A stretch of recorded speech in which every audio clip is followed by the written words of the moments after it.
Primer gran balance del proceso de paz. Humberto de la Calle en entrevista con Juan Gosaín. Hablemos de paz.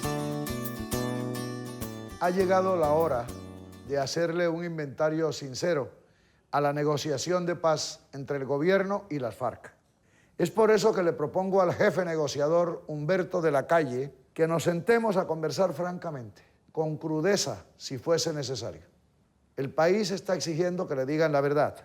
De la Calle me contesta que sí, pero me pone una condición, que yo le ceda esa entrevista a todos los medios de comunicación de Colombia. Al fin y al cabo, no hay ninguna primicia, ninguna, más importante que la paz de Colombia.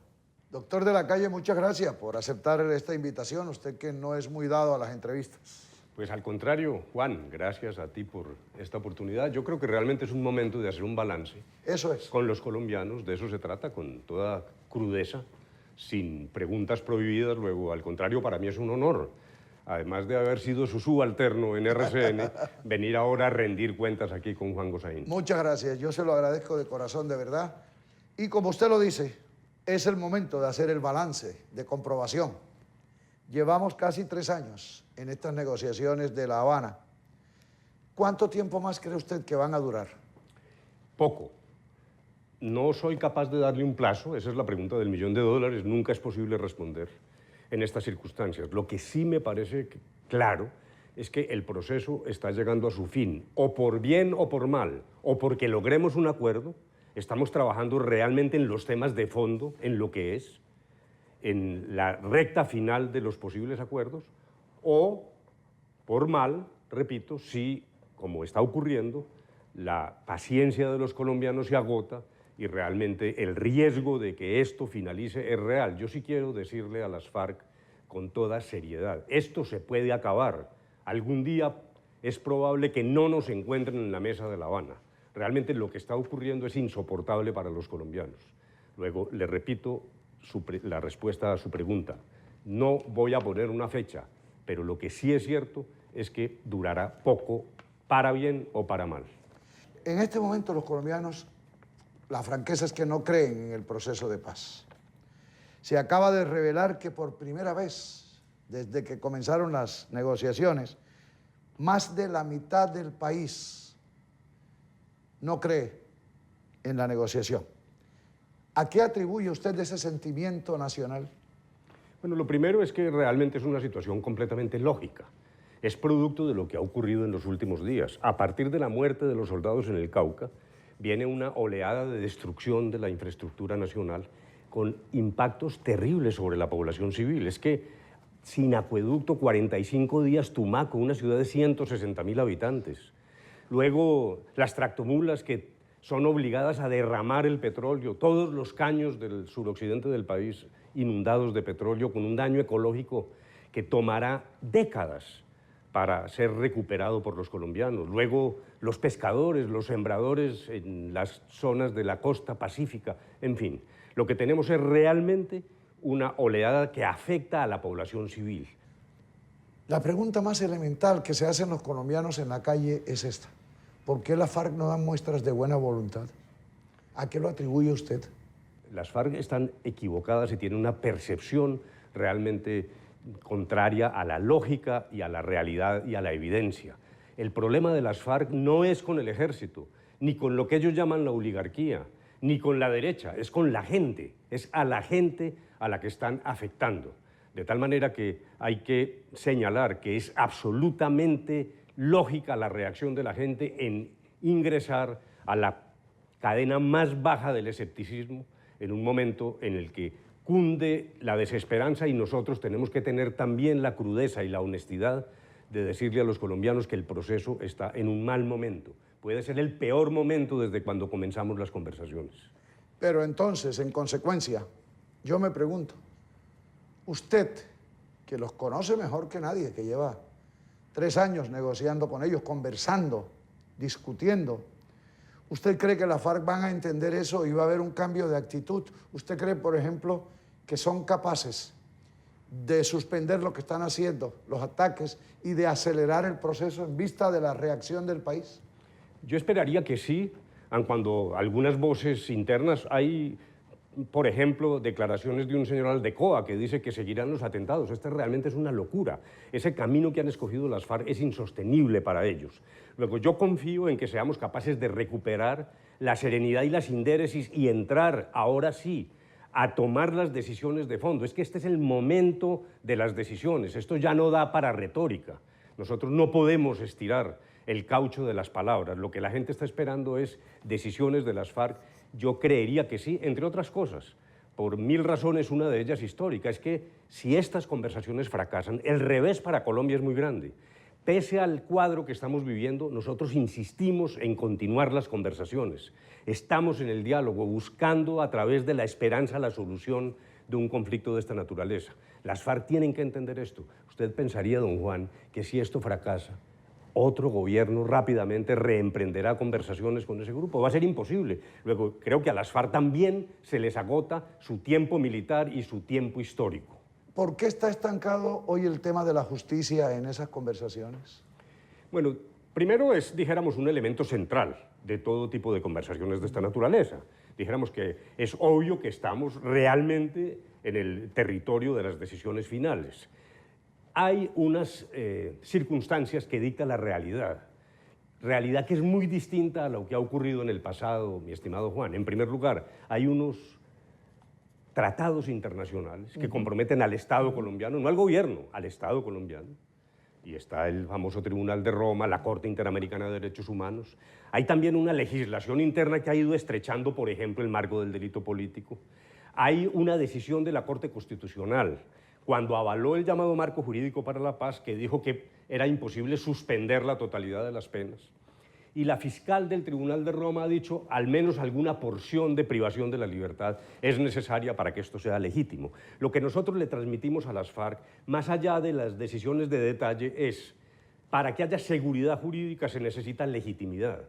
Y para que haya legitimidad ustedes no pueden desoír la voz que se desprende de estos compromisos internacionales de Colombia, pero sobre todo la voz de los colombianos. Hay un sentimiento difuso de justicia. Los colombianos dicen, muy bien, hagan la paz, hagan un acuerdo, pero no es posible un atajo que, entre otras cosas, dura muy poco. No hay espacio para amnistías generales. Eso no lo vamos a hacer. Y dijéramos que aún las FARC no han interiorizado suficientemente la necesidad de afrontar sus víctimas, porque el centro de gravedad de lo que estamos haciendo en La Habana son las víctimas las que brindan, pudiéramos decirlo en una especie de metáfora, la dimensión de la impunidad. Es hacia allá donde debemos mirar. Luego, es, dijéramos, el territorio más difícil de las conversaciones, en mi opinión, pero hay que superarlo sobre la base de afrontar las víctimas. Las FARC dicen, bueno, es que no somos los únicos victimarios, ¿cierto? Eso lo hemos admitido 1000 veces. El Estado colombiano ha admitido responsabilidad. Hay paramilitares presos, sí hay otros actores, lo admitimos. No estamos en la tarea del negacionismo, pero ellos tienen que asumir las responsabilidades de sus actos. Uno de los negociadores de la FARC, el señor Pastor Alape, ha dicho que la FARC podrían pensar en unas zonas de reclusión especial. ¿Qué es una zona de reclusión especial? Sí, dijéramos que no sé qué idea tenga él de una zona de reclusión especial. ¿No lo han contado allá en la mesa? No de esa manera. Lo que hemos dicho es lo siguiente. Dijéramos, a partir del marco jurídico para la paz, lo que hay es la posibilidad, primero, de seleccionar hechos paradigmáticos, los hechos más graves, los patrones más graves de victimización. Entonces, una masacre, el secuestro, la violencia sexual. Esa selección, hecha por una comisión independiente, podría ser entregada a una fiscalía especializada que escoja dentro de esos hechos seleccionados, a su vez, quienes desempeñaron el rol esencial en la perpetración de esos delitos internacionales, con el ánimo de limitar la acción penal a los delitos internacionales y a los máximos responsables. Y a esos máximos responsables hay que aplicar una pena, que sería una pena originalmente la que dictan las leyes vigentes, pero que puede reducirse a una pena alternativa. Y allí hay un espacio. Dijéramos, lo que hay que decir frente a esa pregunta es, nosotros sí estamos dispuestos a oír, y la sociedad colombiana, porque no es solo el gobierno, alternativas de cómo se cumple esa pena en condiciones de dignidad, en condiciones de... No estamos hablando de barrotes ni de pijamas rayadas, no estamos hablando de eso, pero la necesidad básica del tema de justicia es reconocer la verdad, asumir las consecuencias judiciales de los actos, reparar y dar garantías de no repetición. Ese paquete es el que solemos llamar justicia transicional, que ya las FARC, en un paso que sí quiero reconocer, han dicho estamos dispuestos a un sistema de justicia que integre esos 4 componentes. En ese sentido lo entendí perfectamente. Bueno, pero también en ese tema de la justicia, de las penas, de responder por los actos, el expresidente Uribe Vélez ha propuesto lo que él llama zonas rurales de concentración de guerrilleros, sin armas, digo, con armas incluso, armados. ¿Usted comparte esa posición del expresidente Uribe? ¿Le parece viable eso? A mí me parece supremamente constructiva y me parece que tiene razón. Dijéramos, uno puede discutir la oportunidad. ¿En qué momento esto es realista y es práctico y es viable o no? Pero la idea que uno tiene en el llamado fin del conflicto, que es el punto 3 de la agenda, es que sí es necesario promover zonas de concentración que pueden ser incluso temporalmente con armas hasta cuando logremos la refrendación o las decisiones que tengan que tomar los colombianos, y luego un proceso de dejación de armas, que es una condición esencial para que haya un acuerdo. Es necesario que las FARC asuman su obligación de dejar las armas y reincorporarse a la vida civil. Pero la visión que acaba de entregar recientemente el expresidente Uribe me parece que es constructiva, porque realmente corresponde a un estadio por el que casi que con seguridad tendremos que pasar en algún momento. Hay un punto que considero fundamental en el tema de justicia y paz. Permítame volver un poco. El gobierno puede garantizarles a la FARC que en caso de firmar el acuerdo de paz no serían extraditados a Estados Unidos si un juez los pide, por ejemplo, por narcotráfico. Yo pienso lo siguiente, que finalmente quien decide sobre extradiciones es el jefe del Estado colombiano, pero me parece que hay que ir un poco más allá. Nosotros sí tenemos que crear un marco que se derive de un acuerdo de paz con la respetabilidad, que es justamente lo que estamos buscando, con la seguridad, con la legitimidad, que señale también a los países reclamantes de colombianos que han delinquido que respetan un marco de esa naturaleza que se deriva de un acuerdo de paz estable, duradera, y eso es lo que permite que las decisiones nacionales no entren sencillamente en una controversia con los países requirentes, sino que haya una especie de apoyo internacional a una fase, una etapa de paz productiva y duradera en Colombia que haga innecesaria la figura de la extradición. Yo creo que eso es posible lograrlo. Lo que hemos encontrado en la comunidad internacional es inmenso apoyo, es hasta una paradoja. Hay más apoyo afuera que aquí adentro. Sí, eso claro, sí. también en parte porque aquí es donde sufrimos las consecuencias, pero me parece que el tema de la extradición puede tener una decisión razonable en función de lograr la legitimidad y la seriedad y el cumplimiento de estándares internacionales en materia de justicia, que es lo que venimos reclamando de las FARC. En fin, en ese tema de la justicia, de las penas, ¿usted cree que ese tema de la justicia es el que tiene bloqueada la negociación con la FARC? Yo creo que en muy buena parte, me parece que dijéramos, hay una presión en este momento de las FARC para buscar un cese de fuego. Ese es un elemento al que ellos, interpreto yo, le dan prioridad. Nosotros estamos buscando una solución de justicia para satisfacción no del gobierno, yo quiero repetir esto, sino de los colombianos. Esta no es una discusión entre las FARC y el gobierno, es la manera como las FARC deben satisfacer el interés de la comunidad. Sobre cese del fuego, nosotros lo que hemos dicho es cese del fuego bilateral y definitivo y de las hostilidades y no solo del fuego, entendiendo por hostilidades la extorsión, el narcotráfico, en condiciones de seriedad y de verificación. La respuesta para las FARC, si lo que están buscando con estos atentados es buscar un cese de fuego mal hecho, ¿se acuerda del juego infantil ese de estatua, en que uno le decía estatua y el otro se queda quieto? No vamos a hacer un cese del fuego estatua, entre otras cosas porque las condiciones de Colombia lo impiden. Aquí hay ELN, hay BACRIM, hay otras fuentes de violencia. Luego, no le podemos decir a la fuerza pública sencillamente que esté quieta. Eso no va a ocurrir. Si se quiere un cese del fuego, el gobierno está dispuesto a anticiparlo en la medida en que sea serio, verificable, para lo cual las zonas de concentración son un elemento supremamente importante. Ese es realmente el camino. Pero entonces podría ser incluso un cese bilateral del fuego, bilateral, antes de la firma del acuerdo. Ese es un punto crítico el que usted ha preguntado, don Juan, y que es esencial. Dijéramos que la posición inicial del gobierno era el cese del fuego bilateral y definitivo ocurrirá con el acuerdo. Eso. En efecto, en este punto hemos cambiado. Estamos dispuestos a un cese del fuego serio, bilateral, definitivo, aún antes de la firma del acuerdo, siempre y cuando tengamos las garantías, la asunción de las responsabilidades en materia de justicia y elementos de verificación nacional e internacional que no conviertan esto en una especie de payasada. Las experiencias del pasado son realmente muy malas.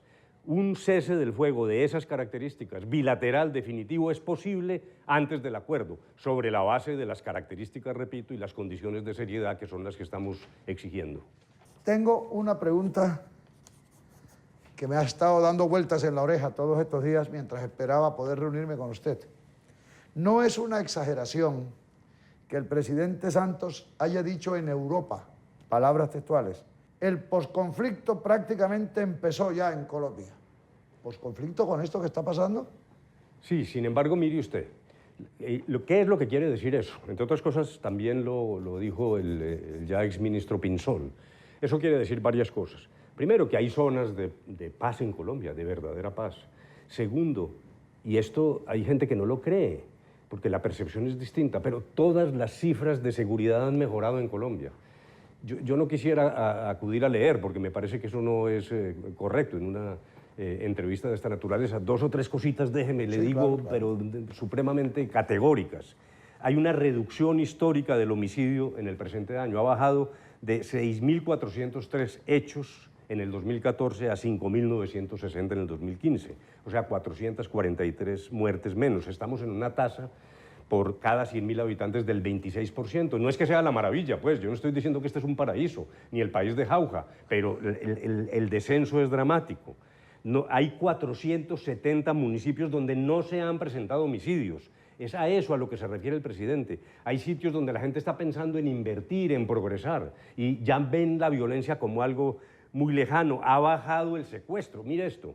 Es la tasa más baja de secuestro en los últimos 14 años. De 3.706 hemos llegado a 88. Claro, 88 secuestros es una barbaridad, no es que uno diga que tiene que aplaudir, pero realmente hay una situación muy distinta y hay muchos municipios de Colombia, la extorsión ha bajado también, pese a que la percepción de los ciudadanos es contraria. Ahora, eso es respetable. Las percepciones también son hechos. Así no corresponden a la realidad, son también hechos y nosotros tenemos el deber de atender a esos hechos. Hechos sociales, además. La Comisión de la Verdad. El procurador Ordóñez ha dicho que fue hecha a la medida de las FARC, fueron sus palabras, esa comisión. Y que eso no será una comisión de la verdad hecha con la verdad de las víctimas, sino de los victimarios. Bueno, entonces, la situación es la siguiente. Lo primero, dentro de ese sistema de que hablamos, verdad, justicia, reparación, es necesario el ingrediente de verdad si queremos dar el paso a una paz duradera. Sin verdad eso no es posible. Esto no es ocultando las realidades, todas las realidades, todas. Las macabras acciones de las FARC, pero también las de otros agentes del Estado incluso, eso hay que reconocerlo. Luego, el punto de partida es que no es posible hacer una paz hoy sin verdad, en el mundo de hoy. ¿Por qué? Porque, repito, el centro y el ancla de esto y la estrella polar son las víctimas. Usted no le puede decir a las víctimas, olvídese, como lo hicimos en el 91, no aparecieron las víctimas, estamos pagando un poco la resaca de esa ausencia de víctimas en el 91. Yo he ido a 1000 foros y muchas personas humildes lo toman a uno del brazo y dicen, doctor, ¿qué pasó con mi hijo, con mi esposo, con mi padre? Queremos, es verdad, más que reparaciones económicas. ¿Qué fue lo que pasó? Luego, hay que desnudar la verdad y eso implica desnudar todas las verdades. Primer punto. Segundo, eso de una paz sobre medidas no es cierto. Mire, el sistema de selección consiste en un grupo de seleccionadores, de los cuales 6 serán convenidos por las partes, que es lo que irrita a algunos. Dicen, mire, ahí es donde están pedaceando la verdad, se van a regalar mutuamente verdades como para buscar impunidades compartidas. No, al contrario. Justamente el que tengan que ser convenidos implica que usted sale de los más radicales de ambos bandos y tiene la obligación de ir a buscar gente sensata, que en Colombia la hay. Y luego, 3 seleccionadores tienen que ser escogidos por instituciones o personas de reputación internacional insospechable. No quisiera dar ejemplos para no especular, pero simplemente a título de ensayo, el Papa, Naciones Unidas, estamos hablando de ese tamaño de integrantes de los seleccionadores para escoger 9 ciudadanos integérrimos, independientes, honestos, que juzguen todas las verdades. Lo que precisamente no funciona es que haya verdad oficial.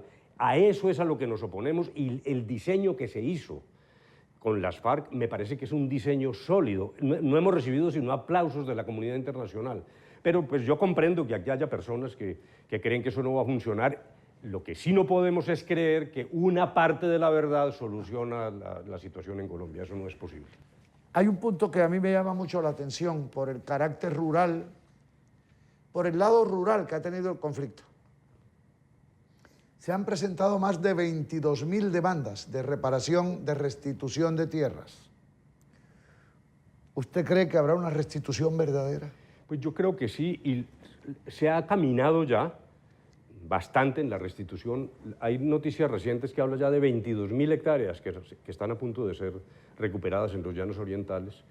Hay incluso procesos que el INCODER ha iniciado contra personas que supuestamente realmente son las FARC las que son propietarias de ese tipo de tierras, porque aquí tiene que reparar todo el mundo y la restitución es para todos, no puede haber una excepción en favor de las FARC, es una pregunta que suele hacerse. Yo creo que sí, me parece que hay que acelerar. Creo que precisamente lo que impide a veces la reparación es el conflicto. Estuvimos hablando con el director del INCODER y nos decía eso, hay zonas donde es imposible entrar, ni los jueces ni nadie, pues porque precisamente... Están disparando. En una situación del fin del conflicto, yo creo que lo que se acelera es un proceso de estabilización del campo. Pero la forma, Juan, como comenzó usted su pregunta, me parece que es muy interesante, porque es que ese es el meollo de la cuestión. Este conflicto comenzó en el campo. Yo leí un ilustre economista que dijo, hombre, ¿para qué le gastan tanto tiempo al campo? Todo el mundo vive en las ciudades. Este es un país urbano, ¿y qué le van a meter plata al campo? Eso ya es una cosa del pasado. No. Yo le garantizo que el jovencito que mata a alguien en las ciudades para robarse un celular puede ser hijo de un desplazado del campo. Luego, el eslabonamiento de violencias arranca ya, pero termina afectando a todos los colombianos. Todos los países vecinos han logrado estabilizar el campo, han hecho a tiempo las reformas rurales necesarias. Hay también una gran oportunidad en términos económicos. Viene una fase de escasez de alimentos en el mundo. Colombia tiene que prepararse para eso. El acuerdo que se logró con las FARC por primera vez es muy interesante, porque aun cuando focaliza la inversión en la dignidad de la familia campesina y los servicios para la vida de los campesinos que se ha venido deteriorando, también abre espacio por primera vez a grandes desarrollos agroindustriales. Incluso el texto dice textualmente, de cara al proceso de globalización. Eso era imposible pensarlo hace 3 años con las FARC. Luego, yo creo que ahí hay una tarea pendiente, incluso hemos dicho, pero no de manera arrogante, con las FARC o sin ellas, porque esto es lo que los españoles llaman una asignatura pendiente. Tenemos que superar el nivel de declive de los índices de la calidad de la vida en el campo, que es dramático. Ni siquiera es que el campo esté estabilizado, es que se ha venido deteriorando cada vez más y eso tenemos que remediarlo de todas maneras. Oiga, vuelvo a decirle a usted que los conoce tan bien, que ha tenido oportunidad de conversar 3 años. La pregunta más elemental que se hacen los colombianos en la calle es esta. ¿Por qué la FARC no dan muestras de buena voluntad? ¿A qué lo atribuye usted? Yo creo lo siguiente. Me parece que primero están en una fase en la cual el predominio militar del Estado es indiscutible. Yo quiero decir lo siguiente a raíz de estas encuestas recientes, donde veo que la opción militar vuelve a subir, cosa que es muy preocupante. Sí. Eso no ocurría en los últimos 15 años. Las FARC deberían prestarle atención a esto. Pero realmente esa es una salida que desconoce que la guerra estratégica terminó y el Estado ganó la guerra estratégica. Lo que queda es una resaca táctica que puede durar mucho y ser muy dolorosa. Ponerle una bomba al tubo del oleoducto es muy sencillo, eso no tiene ningún efecto realmente militar, eso afecta a la población civil, pero en términos militares ahí no hay ningún desbalance. Luego, dijéramos que ante una situación de esta naturaleza, las FARC llegan a la mesa casi que con la obligación de decir no hemos sido derrotados. Las FARC están en la lucha de su propia identidad como grupo, su futuro, la narrativa. Parte de esta lucha es una lucha por la historia. ¿Cómo nos vamos a ver dentro de 100 años? ¿Qué fue lo que pasó?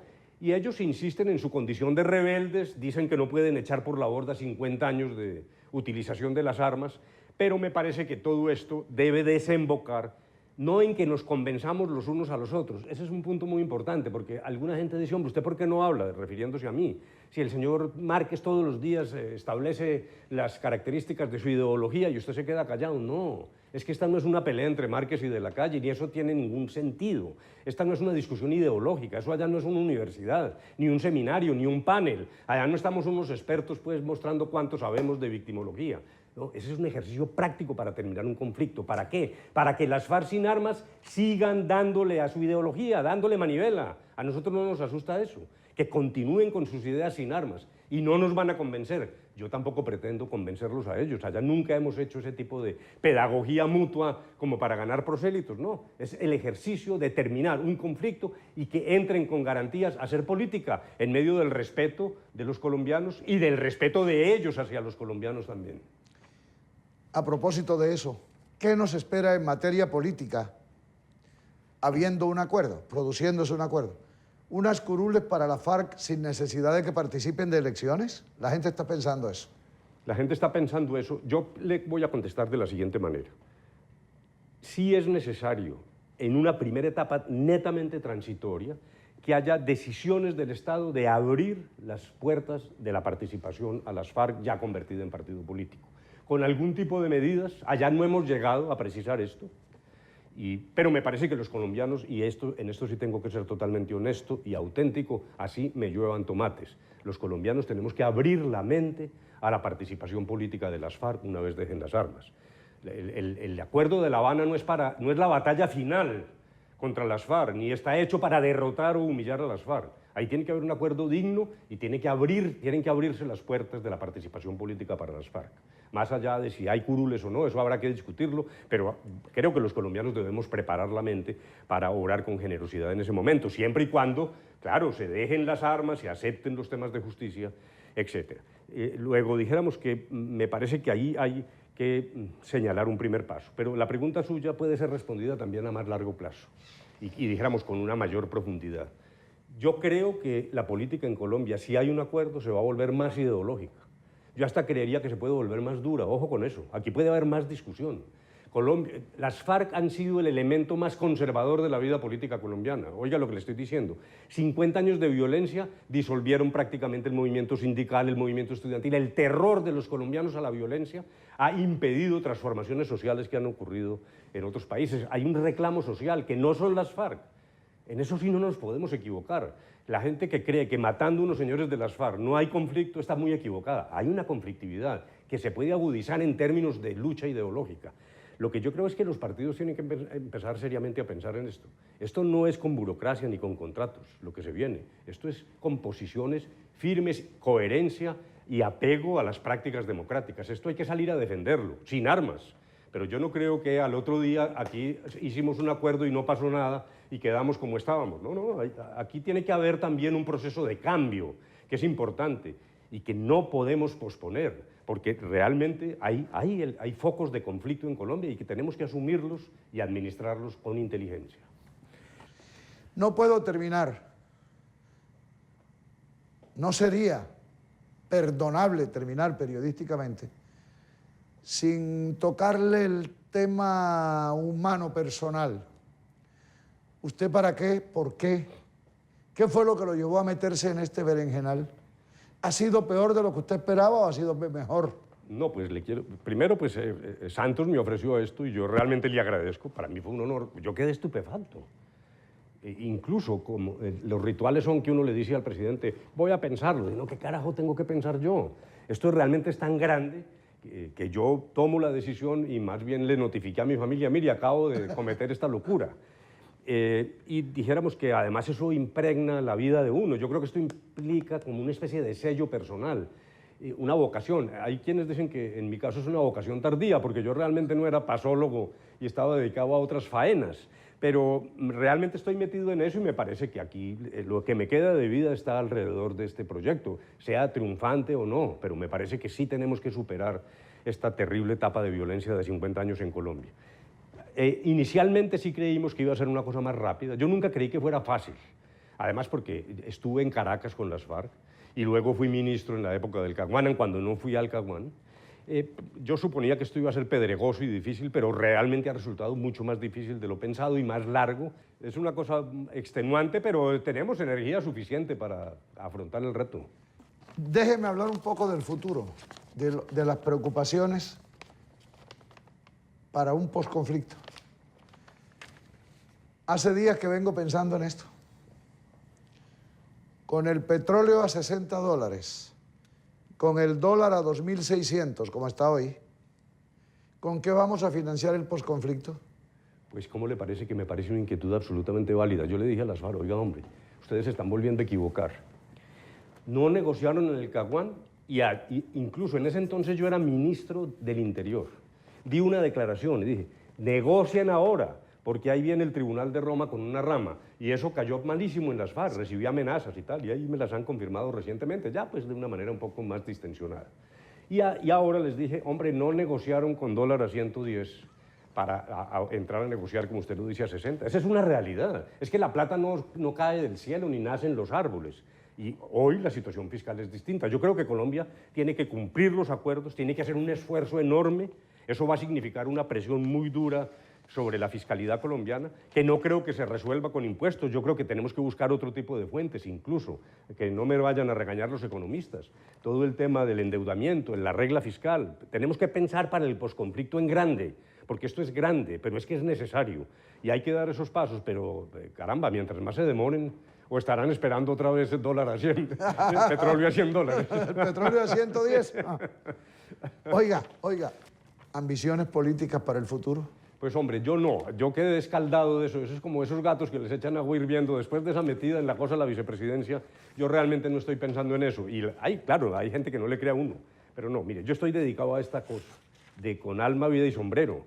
Yo quiero que esto salga triunfante, que sea exitoso y que logremos un acuerdo que permita abrir una fase de implementación de una paz firme.